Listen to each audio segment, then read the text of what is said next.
अल्लाहुम्मा सल्ली अला मुहम्मद व आले मुहम्मद। अस्सलामु अलैकुम या अली अलैहिस्सलाम मदद। मैं उम्मीद करती हूँ कि आप सब खैरियत से होंगे। आज का टॉपिक गर्ल्स के लिए बहुत इंपॉर्टेंट है।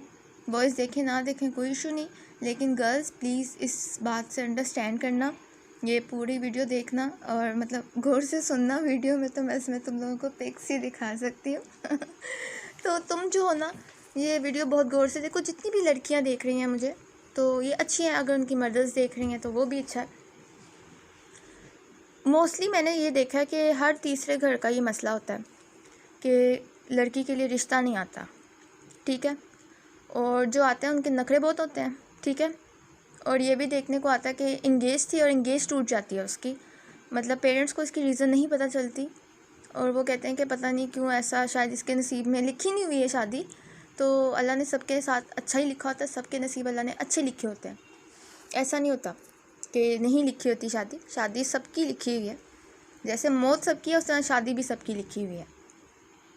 लेकिन मैंने कई देखा कि रिश्ते आते हैं तो नखरे बहुत करते हैं, उनके बहुत सारी डिमांड्स होती हैं, लड़की उनको एक आंख निभाती है, या अगर हो भी जाती है उसकी इंगेजमेंट कहीं पर तो कुछ मंथ्स या कुछ साल बाद टूट जाती है, शादी तक बात आती ही नहीं है। तो वो लड़की भी इस तरह से डिप्रेशन का शिकार हो जाती है। उसके ऊपर एक स्ट्रेस हावी रहता है कि यार मुझ में क्या कमी है कि मेरे लिए कोई रिश्ता नहीं आता, और आते हैं तो टूट जाते हैं। कई लड़कियां इस तरह मायूसी का शिकार होती हैं। सबसे पहले ये कि आप मायूस नहीं होंगी, ठीक है। मैं अब जो वजीफ़ा बताने जा रही हूँ ना, ये 100% वर्क करता है, ठीक है। बल्कि 1000% कह देती हूँ, ये बहुत अच्छा, बहुत ही इफेक्टिव वजीफ़ा है, ठीक है। जितनी भी गर्ल्स देख रही हैं और जितनी उनकी माएँ देख रही हैं जिनको इस चीज़ का आइडिया नहीं है, तो ये होता है कि आप पे ना किसी ने बंदिश करा दी होती है, ठीक है। जैसे भी आप कह सकते हैं कोई तवीज़ गंडे किसी ने किए हुए हैं आप पे।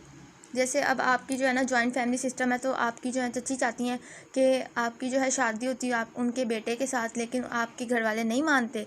तो उन्होंने कहा अच्छा अगर ये मेरी बहू नहीं बनी तो ठीक है, ये किसी के घर नहीं जाएगी, देखना इसके साथ तो मैं ऐसा करूँगी ऐसा करूँगी, ये सारी ज़िंदगी याद रखेगी, एरिया रगड़ रगड़ मरेगी, ये इसी घर में रहेगी, ये कहीं नहीं जाएगी, कहीं घर नहीं बसा पाएगी। खैर, अगर आप पे इस तरह से कोई जादू टूना हुआ है, अगले ने जाहिर थोड़ी करना होता है कि उसने कराया है।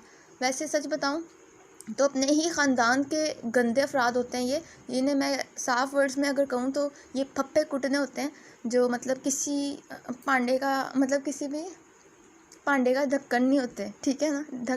ढक्कन होता है, हाँ सॉरी, किसी भी पांडे का ढक्कन नहीं होते।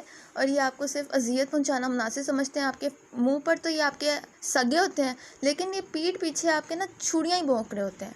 तो सारे रिश्तेदारों के साथ ज़रा मुहतात रहा करें, और ये कि इतना ज़्यादा घुला मिला ना करो, ठीक है। वैसे मोस्टली यही होता है कि अगर आपने इनकार कर दिया तो फिर वो उसकी जो है आपकी, मसलन मैंने जो एग्जांपल दिया ना कि आपकी चच्ची ने फिर आप पे इल्म कराया है, तवीज़ गंडे कराए हैं, जादू टूने कराए हैं, सिफली अमल आप पे करवा रही है, पैसे फजूल बेजा खर्च कर रही है, गंदे बाबों के पास जा रही है और इस नापाक काम में शामिल है, ठीक है।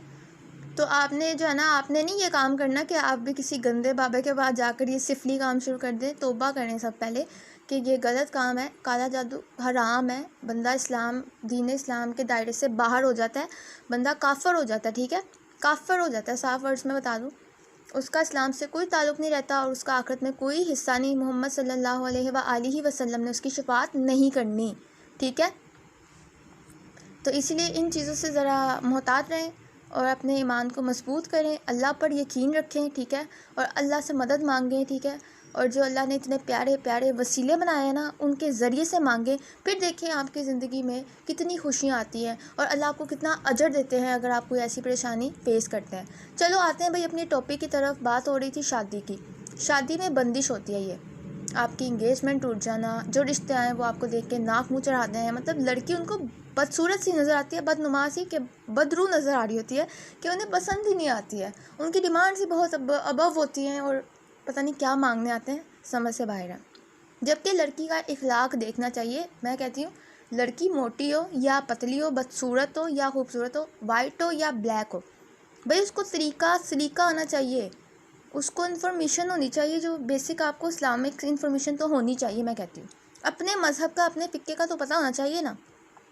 हक़ और बातिल में बस फ़र्क करने की पहचान आनी हो, भाई हक़ पे कौन है सारों को पता है। और मैं नारा बार बार लगाती हूँ, या अली अलैहिस्सलाम मदद। तो आपको आइडिया तो हो ही गया होगा दूसरा, ये बाबों के पास मत जाया करें प्लीज़। अगर आप लोग इस तरह के काम करती हैं, जाती हैं, आपको अगर नहीं पता तो मैं बताती हूँ, बंदा काफिर हो जाता है, इस्लाम से खारिज हो जाता है, आपकी नमाज़ें कबूल नहीं होती, आपके रोज़े, आपकी ज़कात कबूल नहीं होती, आपकी सदक़ात खैरात कबूल नहीं होते, क्योंकि आप दीन इस्लाम से खारिज हो जाते हैं। आप अल्लाह की मखलूक को परेशान कर रहे होते हैं इस तरह से, आप किसी और इंसान को अज़ियत दे रहे होते हैं, वो अल्लाह की मखलूक है, और अल्लाह पाक जो है ना बिल्कुल भी बर्दाश्त नहीं करते। और आप जो है इस तरह के काम करें, किसी को अज़ियत दें और अल्लाह के काम में नाउज़ुबिल्लाह दखल डालें, तो आप दीन इस्लाम से खारिज हैं, साफ़ सी बात है, काफ़िर हो आप फिर। तो प्लीज़ इन चीज़ों से मोहतात रहें, अपनी बेटियों को रोकें अगर कोई ऐसे काम करती है। और अगर कोई माँ सुन रही है और वो ऐसे काम करती है, तो अभी भी मौका है आपके पास कि आप बदल जाएं और आप जो है अल्लाह से सच्चे दिल से तौबा करें, और वो जो गंदे काम, ये जो आप जादू टूने करा रहे हैं, एक दूसरे पे कर रहे हैं, ये ख़त्म कर दें।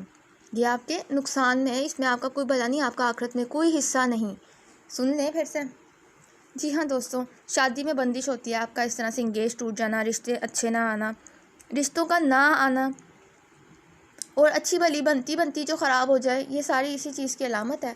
तो इसको तोड़ने का सबसे अच्छा, बहुत ही इफ़ेक्टिव तरीका मेरे प्यारे मौला, हमारे प्यारे इमाम मौला अली अलैहिस्सलाम ने बताया। इसका अच्छा वजीफ़ा क्या करना है गर्ल्स, आप लोगों ने ईशा की नमाज के बाद एक बार सूरह कौसर, ठीक है, ईशा की नमाज के बाद एक बार सूरह कौसर और एक बार सूरह रहमान पढ़नी है, और सजदे में जाके दुआ मांगनी है अपने लिए, ठीक है।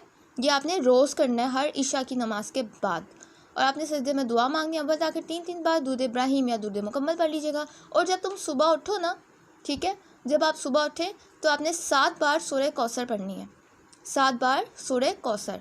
सूरह कौसर पढ़ने के बाद आपने जो भी खाने लगी हो, जो पीने लगी हो, उस पर दम करके दुआ मांग के तुमने फिर खा लेना। इंशाल्लाह आपकी शादी जो है अच्छी जगह होगी, और जो भी रुकावटें बंदिशें हैं इंशाल्लाह वो ख़त्म हो जाएंगी मोहम्मद व आले मोहम्मद सल्लल्लाहु अलैहि वसल्लम के सदक़े से।